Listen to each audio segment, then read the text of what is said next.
Всем привет, вы на канале Польза.нет, меня зовут Саня, и здесь только быстрые обзоры и долгие стримы. И сегодня вход на ролик о данном телефоне пишется на сам телефон, как всегда. Это Samsung Galaxy A52. Записывается вход рядом с железной дорогой Девяткиной. Что я хочу сразу сказать, максимум разрешения здесь 4К 30 FPS. Фокус старается Игорь, оператор, все время настраивать вручную фактически на мое лицо, но не факт, что это получается, потому что у Samsung чем дороже телефон, тем больше проблем с тем, чтобы сфокусировать все на лице. Если говорить об этом смартфоне, я считаю, что он дорогой, я считаю, что он нормально выглядит, я считаю, что у него нулевой, как у всех Samsung, комплект, то есть вам надо будет покупать зарядку, чехол и защитную пленку. За счет того, что это Samsung, он великолепно продается. Поэтому надеюсь, кому-то, кто еще не купил подобный гаджет, понадобится и будет полезен данный обзор. К слову, скоро будет две Motorola. Вот они реально интересны, хотя бренд мертвый, потому что его купила Lenovo и потому что с обновлениями у них проблема. Но само железо лучше бы Samsung запихивал к себе такое. Смотрим. И еще немного лирики для входа. В Петербурге где-то минус 14. Сейчас идеальное место для съемки. Не слишком много света, не слишком мало света. Вы видите, как он снимает уже в дневное время. Разумеется, примеры съемки будут еще внутри, но вот сейчас вы можете увидеть, как, если вас кто-то будет снимать с этого смартфона, будет выглядеть картинка. Сказать, что хочется хлопать и кричать, что она супер крутая, нет. В то же время кто-то умудряется на Samsung высокой линейки снимать хорошо. У меня, говорю, еще раз повторяю, S21 FE фокус на лице не ловил, и все это дело от Samsung улучшает Face. Я не знаю почему, и относительно, опять же, тех же пикселей, тех же Huawei FP50 Pro, я считаю, что информации в тех смартфонах, хотя сенсоры одни и те же, процессоры одни и те же, алгоритмы чуть-чуть другие, значительно больше. Возможно, вам нравится быть красивым, тогда данный смарт вам подойдет однозначно. Если вы за натюрлих и потом можете сами обработать, что нужно, но я бы подумал. Вообще, еще раз напоминаю, что это один из самых продаваемых смартфонов у Samsung, это неудивительно. Что-то посерединке между супертопами и лоукостом. Но по возможностям это такой же китайский лоукост, как, не знаю, Realme Q3 Pro круче. Смотрим. Сегодня я такой счастливый.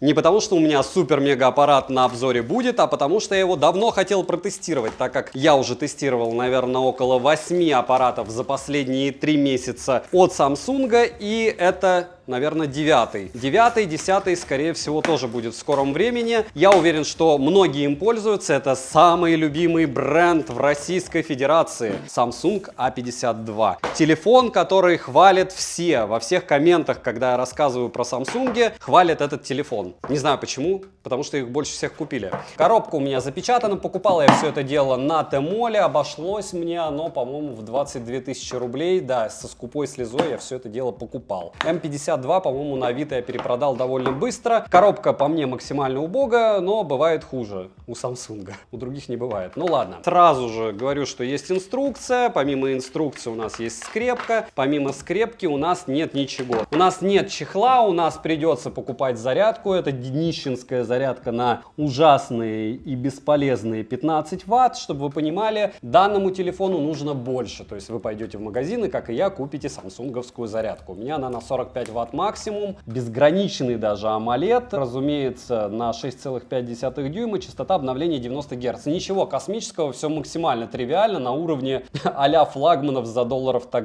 200-170, но не с Samsung. Следующее, 64 мегапикселя основная камера, притом с оптической стабилизацией. Про это ничего не скажу, буду тестировать и уже потом буду пытаться что-то говорить. И Samsung Pay, с которым судятся в Российской Федерации, можете почитать. Рано или поздно либо нам повезет, либо нет, тем, что Samsung могут перестать продавать вообще России из-за того, что суд первый они проиграли. Сейчас, скорее всего, выиграют, но это все информация, дезинформация. Я информацией не занимаюсь. У меня есть девайс, я о нем вам рассказываю, а остальные всякие штуковины из разряда, что в мире происходит или произойдет, какие акции надо разогнать, какие сбить, меня не интересует. Есть здесь кабель Type-C, никаких надписей, что это Samsung, нет. Довольно большая фронтальная камера. Пока смартфон включается, мы, разумеется, заходим в слот под сим-карты и смотрим, насколько он там прорезинен. Он прорезинен. Можно запихивать сюда карту памяти и физическую симку, что есть хорошо. Что не есть хорошо, мы сразу видим, что здесь инфракрасного порта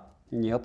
Вот я его не вижу. Я еще поищу его, но я его не вижу. Мини-джек есть, и это хорошо. Type-C есть, это хорошо. И вот я прям уже начал расстраиваться, потому что мне он начинает нравиться. Несмотря на люфт кнопок. Качелька регулировки громкости с приличным люфтом. Кнопка питания с приличным люфтом. Почему-то выпирают лоток под симки, притом конкретно вы увидите в увеличенном видео, я обязательно покажу это в ролике. И очень странно собран. То есть тут видны зазоры. Зазоры между корпусом и задней крышкой. Блок камер мне нравится. 159 штатных миллиметров, 160 можно сказать. Ширина 75 штатных миллиметров. Опять же, стандартно для смартфонов. Но он, кстати, по ощущениям чуть меньше. Почти 10 миллиметров толщина с блоком камер и 8 миллиметров и 0,4 без блока камер. В целом, хорошо. Мне нравится. Внешне мне нравится, это плохо. 189 граммов, не 205, как у iPhone 13 Pro.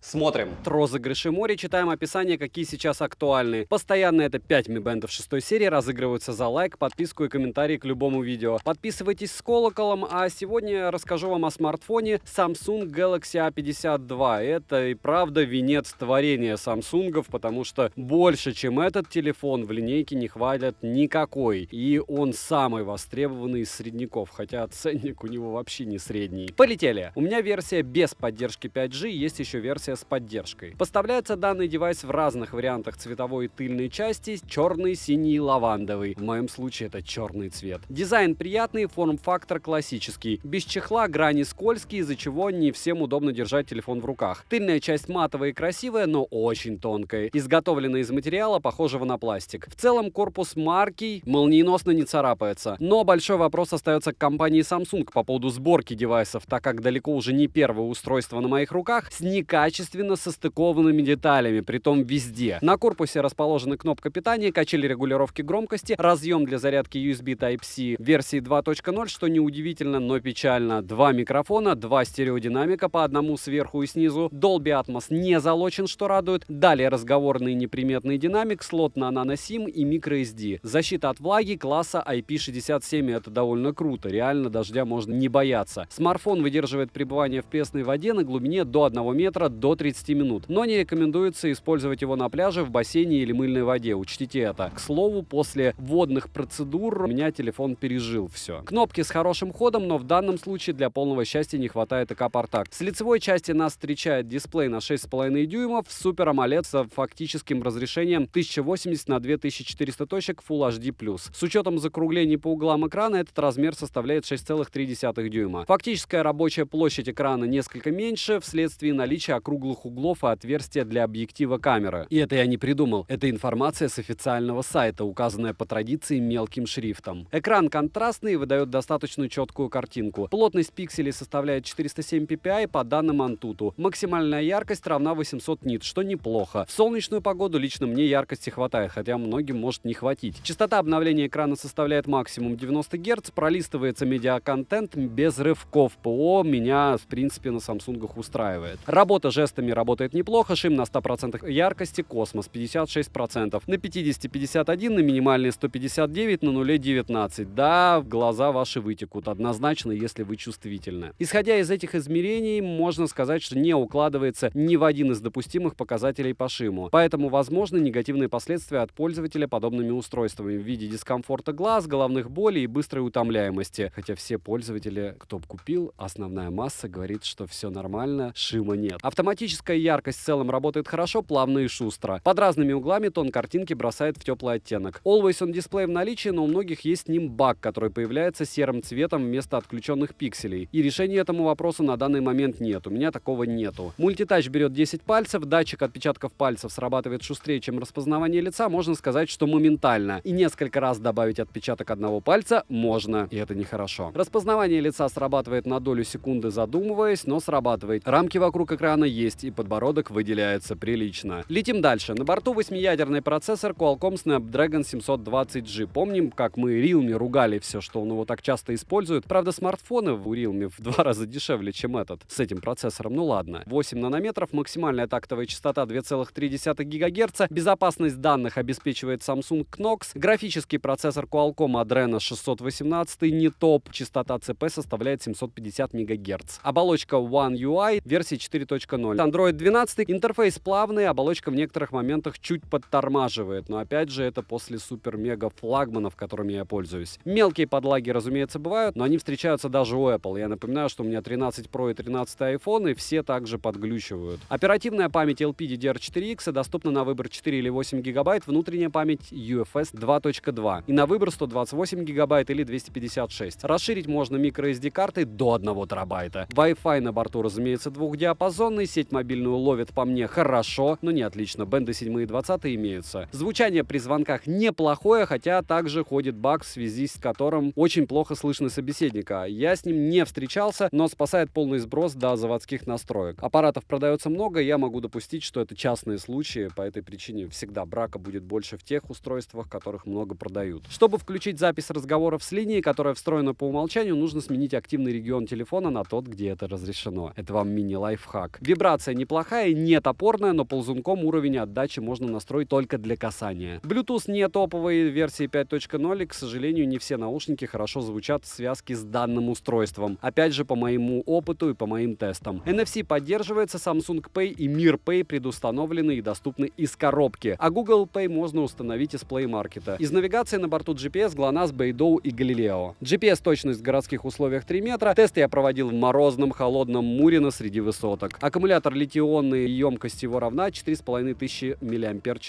PC-марки выдал 8 часов 37 минут, а осталось еще 20%, и тест я проводил стандартно при 90 Гц, это максималка на максимальной яркости. Заряжается с 0 до сотки от родного адаптера питания на 15 Вт 1 час 40 минут, от зарядного устройства, которое я потом докупил от Samsung, на 45 Вт он зарядился за 1 час 15 минут. Выиграл я 25 минут, что неплохо. Беспроводной зарядки, разумеется, не поддерживается. За час игры в Genshin Impact улетает 27% при 90 Гц. Максимальной яркости экрана на высоких настройках графики. Играть комфортно, фризы редкие, появляются только после нагрева устройства, но яркость не понижает. Для более комфортной игры производитель советует в помощь приложение Game Boost, которое должно обеспечивать плавность графики, оптимизировать расход батареи и ускорять загрузку игр. Но это все мелочи, так как я тестировал работу устройства прямо из коробки, такими темпами и кирпич можно с помощью приложения оптимизировать. Притом такие приложухи есть у всех, и я скажу, что это припарка для трупа. То есть, если это дело у вас начинает работать только с этим приложением, то что-то странное. Ничего особенного, кроме как оперативку чуть-чуть почистить и чуть-чуть ограничить частоту процессора, если аппарат перегревается. Это дело не умеет. Поэтому летим дальше, и перед тем, как перейти к тестам, хотелось бы сказать, что я давно не встречался с проблемой отключения смартфона на морозе. И по некоторым отзывам я понял, что это нередкое явление в данном случае с данным аппаратом, и это плохо. Поэтому пишите в комментариях, отключается ли ваше устройство на морозе и какое конкретно. Разряжается, понятно, все довольно быстро, притом, если это дешевый смарт до 15 тысяч, то неудивительно. Теперь к тестам. Тротлинг-тест прошел неплохо. 139 гипсов минимально, максимально 188 и в среднем 172 гипса на 100 головках при 30 минутах. В бенчмарке выдал в сингл-коре 560, в мультикоре 1604, и честно, я ожидал меньшего от него, но вот так. В Antutu показал приличные 346 тысяч попугаев, если опять же не смотреть на его ценник. Для процессора приличное. В Storage-тесте показал 21 тысячу, в 3D-марке выдал Wildlife Extreme Stress Test 317, Wildlife 1050, Wildlife Extreme 317, Wildlife Stress Test 1052, Slingshot Extreme 2500 и Slingshot 3600. Результаты стресс-теста вы видите на экране. С тыльной части оснащен смартфон 4 камерами, основная на 64 мегапикселя с наличием оптической стабилизации. Макро на 5 мегапикселей, которая снимает цифровой эффект боке к снимкам. Сверхширик на 12 мегапикселей с углом обзора в 123 градуса и камера глубины на 5 мегапикселей. Запись видео доступна в максимальном разрешении 4К 30 FPS. Фронтальная камера расположена по центру верхней части экрана. По размерам достаточно габаритная, и ее видно даже когда экран отключен. И это не самое лучшее решение, лично на мой взгляд. Фронталка на 32 мегапикселя с эффектом боке имеет максимальное разрешение для съемки видео 4К 30 FPS. И помните, что результаты съемки зависят от условий съемки, движущихся объектов в кадре и ровных рук, которые держит аппарат. А лучше штатива,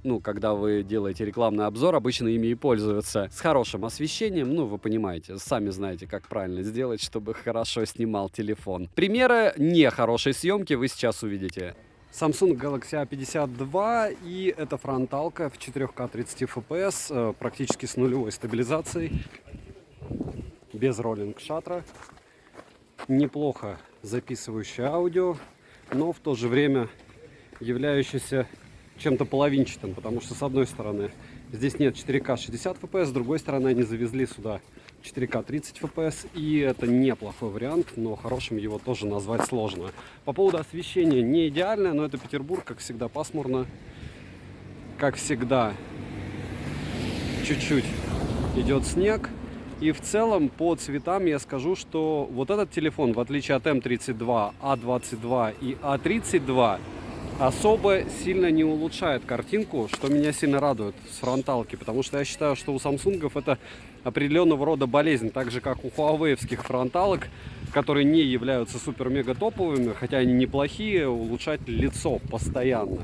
И вот здесь этой улучшалки, как я замечаю сейчас, нет. И это хорошо. Понятно, что вы можете ее установить, понятно, что ее можно настроить, но я против этого дела. По поводу съемки в движении, вот, съемка в движении, съемка с одной руки. Можно, разумеется, встать, можно что-то декламировать, разумеется, великолепно. Можно использовать данную камеру для звонков в WhatsApp, Telegram, Skype и всем подобном.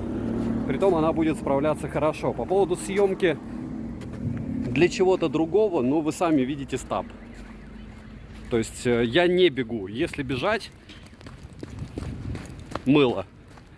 Это фронталка. Основная камера Samsung Galaxy A52. Один из самых любимых телефонов. Если смотреть продажи, опять же, на том же Тмоле у Samsung. Съемка на ширик. На ширик стабилизация почти нулевая. Вот она, основная камера. Увеличение X2 идет якобы оптическое, X10 цифровое. Ну, мыло. Ну, а еще раз повторяю, раз, наверное. О, кстати, можно переходить на ширик с основной камеры, это круто. Первое, скорее всего, сейчас при съемке, при переключении с ширика на основную потерялся звук. Но этот недостаток, он практически у всех смартфонов, что я тестировал. Если есть переход с ширика на основную, все подтормаживает. Второе, 4К 30 FPS при переходе, конечно, чуть-чуть смазывается. По поводу стаба, в высоком разрешении он никакой, вы сами это дело видите. По поводу освещения, ну, вы уже заметили, что кое-где включили лампы, и скорее всего то, что я буду снимать для примера вечером или ночью, будет, к сожалению, картинка лучше, потому что освещение будет лучше. Вот так в целом снимает Samsung A52. Если брать утрированно там со штатива, вот сейчас я все это снимал с одной руки. Если буду снимать с двух рук, плавно, стараясь рассказать вам все прелести самсунговских аппаратов, рассказать о том, что видите, какие насыщенные цвета в жизни. Они, кстати, менее насыщенные, чем при съемке, но ближе к натуральным все-таки снимают. На большом экране пересмотрю, но пока то, что вижу я, вызывает удовлетворение-доверие. Разумеется, есть пауза, разумеется, в стоке есть функция, возможность фотографировать. При поворотах, если с двух рук снимать, довольно плавно все. Хотя легкие переходы есть, и я даже вижу, что что-то чуть-чуть плывет. Опять же, все это будет видно на большом экране. В целом так. Продолжение банкета, но уже вечер. Фронтальная камера. И сейчас вы видите, как при плохом освещении, нашел я все-таки в Мурино этот участок, рядом с дорогой, снимает великолепный Samsung. При хорошем освещении, как вы заметили, неплохо. При плохом освещении, как и должно быть у всего, пиксели, шумы и несмотрибельно. Максимум это в каком-нибудь веселом новогоднем угаре звонить по WhatsApp человеку в том же состоянии, наверное, тогда эта запись зайдет. В противном случае нет. Не будем забивать ролик плохого качества видео. Вот так, 4К 30 FPS при слабой освещенности. Кстати, она не такая ужасная, и вполне возможно пиксель больше бы и лучше бы вытянул, но это лирика. А вот основная камера уже справляется. Как вы видите, разница просто огромная во фронталке и в съемке у основной камеры в той же самой локации с теми же самыми условиями по освещенности. Не скажу, что стаб здесь отрабатывает лучше, не скажу, что вообще картинка в разы лучше, но она, в отличие от фронталки, смотрибельна. Если остановиться, то даже очень можно перейти на ширик. Еще раз напоминаю, идти на X2 одной кнопкой. И я скажу, что это очень даже удобно и похвально, что он на это способен. 4К 60 PPS, помещение, вы слышите, как микрофоны работают, если кричат дети. Основная камера и ширик, переход 2. Попытка рассмотреть флаг поближе, X10. Притом хочу отметить, что съемка с двух рук и флаг подсвечивается, но вы сами видите, как все плывет желейное. Минусы: нет ЭК-порта, лютый шим, баг с Always on Display, недоступна запись разговоров. Цена по ссылке в описании к видео в районе $300, я покупал за 290. Если промокоды посмотрите в моем телеграм-канале по ссылке в прикрепленном комменте. Сейчас будет сейл с 10 числа, возможно, будет что-то весело, потому что промики уже у меня в телеге, можете присмотреться. Плюс сейчас начали опять купоны раздавать. Заходите в свой Али аккаунт, смотрите, на странице товара обычно висят. Резюмирую, смарт показал себя очень даже неплохо, и минусов в нем в разы меньше, чем я нашел в предыдущих смартфонах Samsung. Но мое мнение остается неизменным о том, что это лютый оверпрайс. Смарт крепкий среднячок, который я бы советовал к покупке, если у вас есть возможность взять его хотя бы в 1,5 раза дешевле, чем он в ритейле нашем продается. Но опять же, это мое субъективное мнение. Вы можете его и за 100 тысяч покупать и кричать потом: Samsung топ! Главное, другие не смотреть никакие бренды. По факту у них топы еще раз. S21 Ultra, S20 FE, хотя в нем тоже есть недостатки, S21 и еще много всяких флагманов. А то, что они делают в среднем ценовом сегменте и в эконом-классе, кроме смартфона, который будет последним, скорее всего, из эконом-класса на моем канале M12, я бы ничего не советовал однозначно. Опять же, тот же смарт я могу советовать, потому что я его за 9 с копейками купил. В первую очередь из-за стоимости, как вы понимаете. Подписываемся с колоколом, ставим лайк за труды, пишем в комментариях, на что бы вы еще хотели увидеть обзоры. Motorola у меня на руках, очень много интересных новых наушников, даже часы Watch 4 Classic от Samsung я купил. Не говоря уже о самсунговских бацах вторых, которые уже давно тестю, и мне они понравились, к слову. Спасибо за просмотр. Девайсу да, добра и удачи вам, дорогие друзья.